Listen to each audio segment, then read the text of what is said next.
अनुराग ठाकुर जी को कहा गया है कि 99 बार गाली खा करके आओ आप सदन में, तब आप मंत्री बनोगे।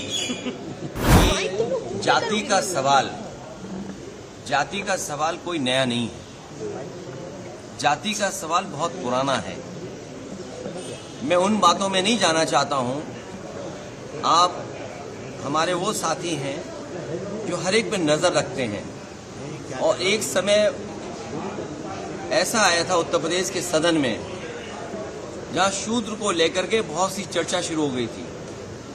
और मुझे याद है कि मैं जब मंदिर के दर्शन करने गया तो कुछ ऐसी ताकतें हैं समाज में, वो नहीं चाहते थे कि मैं हवन पूजन करूं।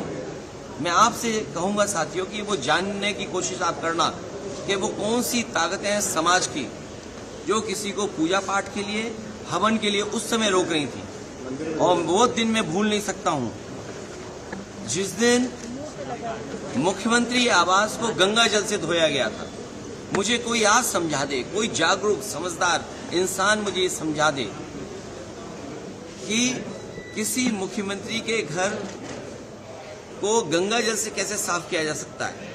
मैंने लोकसभा के चुनाव में मैनपुरी में देखा कि बहुत सारे लोगों ने प्रतिमा को धोया था। अगर ये सब बातें मैं भूल जाऊं एक बार को, लेकिन उसके बाद मैं कन्नौज में उस मंदिर में गया था जिस मंदिर में जाकर के पहली बार मैं चुनाव जीता था, और मेरे वहां आने के बाद मंदिर धोया गया था। सोचिए, आप कल्पना कर सकते हो, जब आप चंद्रमा में जाना चाहते हैं, इलेक्ट्रॉन्स की बात कर रहे हो, डिजिटल इंडिया की बात हो रही हो, विश्व गुरु, अमृतकाल, विकसित भारत, और आप गंगा जल से धोएंगे मंदिर को। सवाल अगर ये हट जाए एक बार को, और जो सदन का सवाल है, क्या बीजेपी, कांग्रेस पार्टी के नेता या किसी भी व्यक्ति की जात पूछ सकती है?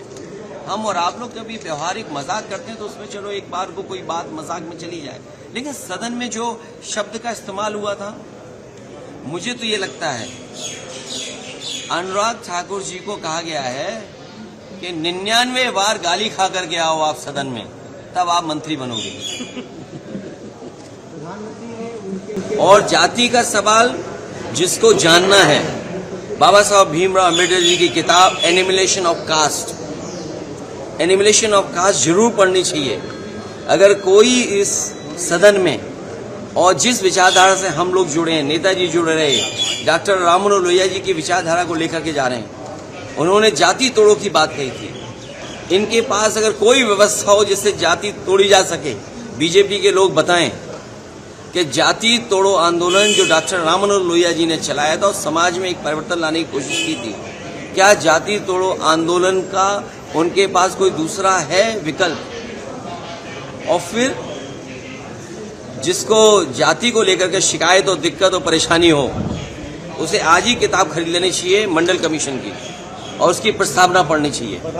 और प्रस्तावना के साथ साथ हमारे संविधान की प्रस्तावना भी पढ़नी चाहिए, जिसमें सोशलिस्ट कंट्री की बात कही है, जिसमें गैर बराबरी खत्म करने का रास्ता दिखाया गया है। और जाति के आधार पे ही आपको आरक्षण क्यों दिया है?